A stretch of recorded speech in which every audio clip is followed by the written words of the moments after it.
guys, welcome back to my channel. Today I'll talk about my experience in the last 8 months with Kangal dogs. So I have Ares here. He's 11 months old at the moment. He's almost a year old. I imported him from Turkey. And he came when he was 4 months old, and in 8 months he got really big. He came, I don't know, maybe he was about 30 pounds. Now he's almost 100 pounds. So they grow fast, and look at the size now. Gel oğlum.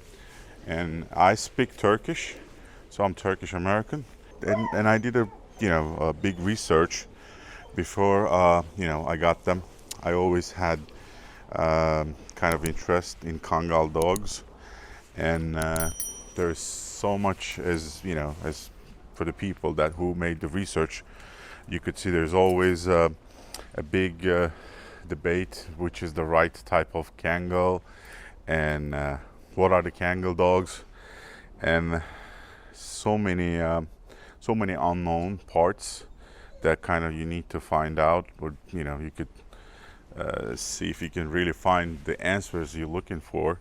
It's really hard though, because there's no such a institution or organization who can definitely set certain stones and make some solid information, but there isn't.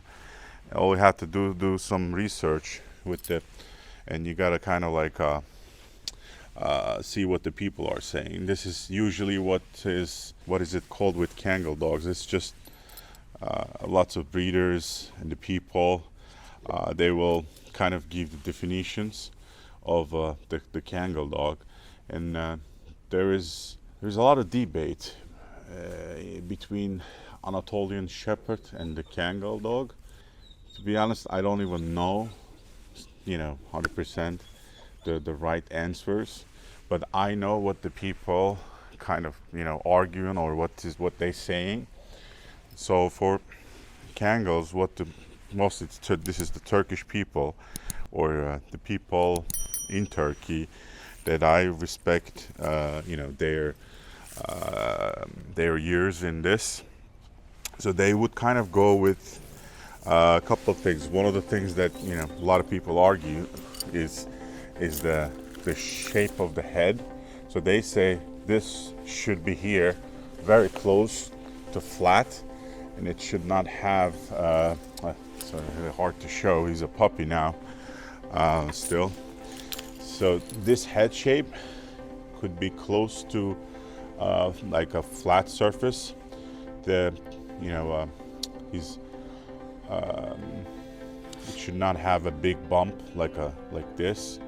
Has to have kind of double coat, the black mask, and the ears are kind of a triangle, and the back, the real legs, they're like they have this shape, and it looks like what is it called? Like rabbit legs. That's what they say. And also his belly, it's coming like he's going from front, almost elbows, and rise towards back. And I've seen a lot of people, what they say also, gel oğlum, kalk. The back is actually higher than the front, and that's what usually people are saying. But I think you can't really find some institutions. They've been breeding like for, let's say, 40-50 years with all the records. There isn't such a thing in Turkey at the moment. So some breeders, they have some records for 20-30 years, but there's always some questionable parts, like some parts in the in the history of their line of a pedigree, they still have some unknown parts in it, so you can't really trust. That's 100%. But what I can tell is, I don't know why they're trying to distinguish between them so much. Like they have Malaklı, Anatolian Shepherd, and Kangal. I think they're pretty much very close to each other, and there have always been some breeding between each other. So there is, I think, almost impossible to find one that's gonna have 100% their babies, gonna be 100% like them. You could still see some puppies that, doesn't look like their parents. They could have more lips. They could be, more build up. Some time to time we can talk about that. But anyway, what I'd like to talk today is our experience in 8 months. What kind of experiences that we're having with him. He's very calm, and he won't bark as much as he would only bark if there is any threats or something, is alerting him. Like, for example, neighbor's dog sometimes would alert him, but right now he's with me, and he's not really giving it, paying attention.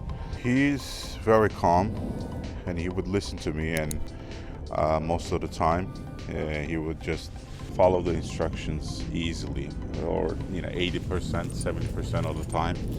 So as they say, they're independent. They're not like a pet that you can, I think, have at your home. I went to Turkey many times because I'm Turkish American. I visit Turkey almost every year. The visit before my last visit, I went to Sivas, where they come from, and even Kangal, and I met some famous or some respected breeders in there, and I talked to them about their original environment, and it's none of those dogs, they live indoors. They are big size, double coated, usually farm animals. And don't get me wrong, like, farm doesn't mean that like you have a farm that's fenced and you have acres of land for agricultural purposes, or you have animals. No, in Turkey, where they come from, there isn't big farms. It's just a house, and they have some, like the dog house. Most of the time they're outside. It's snowing, it's freezing in winter, and they get really harsh weather. It's almost like I could say they go like down to 0 Fahrenheit, maybe 10 Fahrenheit, and these guys are outside, and there's nothing is happening to them. So that's something different than what we see here in the US, because it's in the US almost none of the pets, like dogs, they never have like outside living environment. But these guys would love to live outdoors. You can't really put him inside. So this is one of the things that a lot of people find it strange here, but this is the case. You can't really have him at home. It's my opinion. And a good exercise would be very important for him, because they will get bored. He's gonna get bored. I mean, he's not very hyper, but I give him long walks in the morning and in the night. So he likes that. That for 8 months, I mean, he's good with other dogs. Never had a problem. He's not any backing up. He's not when a dog that he face, let's say, barks. He's not just getting scared. He's not backing up. Even like a dog that try to attack him, he still goes and wants to play, because he's still a puppy, so he just want to play, and but he's not, showing any aggression. I socialized him because we live in the suburbs of New York City, so it's a dense population. So we wanted to be him socialized with humans and with other pets. So that's an important factor. And then we had another puppy, Hera. She's also from a known and respected breeder in Turkey. She's also be important, and she's called Panter pedigree. That's kind of a bloodline in Turkey. Panthers in English, whatever, but they say Panter in Turkish, and she's a little bit more curious and not aggressive, but she is stubborn. She's kind of like a little bit crazy girl, but we'll see. She's just 3-4 months old, but what I know from her breeder, that bloodline is a little more, not aggressive, but they're not like very soft or laid back characters. Like they're a little tougher, let's put it that way. They're a little more tough, but they wouldn't show any aggression just for nothing. But they are a little bit tougher to other animals, and we'll share our experience as much as we have time and the courage. We'll see. We'll kind of see and show what is it like to raise Kangals in a suburban house, not a farm, in the suburbs of New York, and how it is possible and how it is like, and of course their relationship with the kids. Ares, gel oğlum. Gel. Gel. Gel. Otur. Otur. Aferin. Aferin benim oğluma. Aferin benim oğluma. So he would listen to me when I said sit, otur in Turkish. He would follow that, and then I use that a lot. He's not a big eater though, even his big size. So when I kind of want to train him, it wasn't really easy because he's not going crazy for the treats. Therefore, it's more like that I kind of show my love to him. That's like the treat. So, Ares, gel oğlum. Gel. Nah, he's not doing it, right? Ares, gel. Gel. Gel oğlum. Gel. Hadi gidiyoruz. Hadi. Hadi. Gel. Tamam. Yo gitmiyoruz. Gel. Vazgeçtim. Otur. Otur. Yes. Aferin oğluma. That's how you say aferin benim oğluma. Means like good boy. My good boy. So he's really proud. So just make him proud, and he would just follow your orders. So this is the treat that I give it to him. He listened to me, and I give a rub to his chest, and then you could see his proud face, and that's how he can follow the orders. And give him the things that he would like. Gel oğlum. Otur. Otur. Aferin benim oğluma. So a lot of people say the Kangals is hard to train. And that's true, some part, because they're independent. They want to make their own decisions. But at the same time, you could teach them, small things. I mean, they would go with their instinct. A lot of the times, they see a danger, like a predator or something. You're gonna tell them stop. I don't think they would stop. That's why they're not good, law enforcement dogs, because they're not gonna back up from an action because you told them to stop. That won't happen.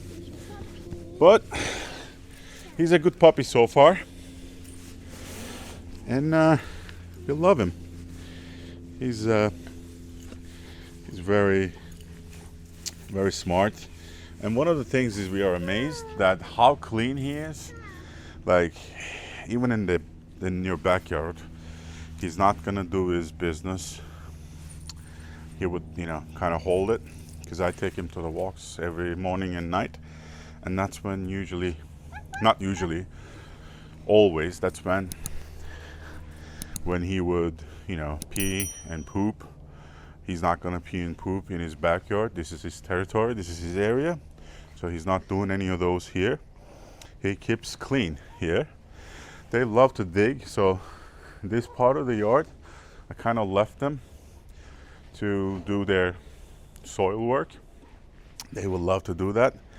They like to dig, but I put some fences, like underground fence, so he's not gonna escape to neighbors. That's the kind of the protection. And let's show the teeth. You can see the teeth for the 11 months. This is 11 months.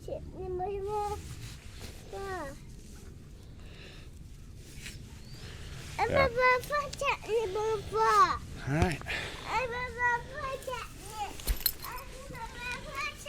So there's a lot of things to share. So by time to time, I'll do some videos what I experience with raising Kangals here in the U.S., North Jersey, and I also follow the breeders, and I know some good people. I mean, some really the people that I respect for their contributions to Kangals Anatolian Shepherds, and I learn from them, and I will share my information, what Turkish folks are, discussing or debating about Kangals, what are the trends, and I'll also keep you updated with those. And stay tuned and see you on the next video. Thank you.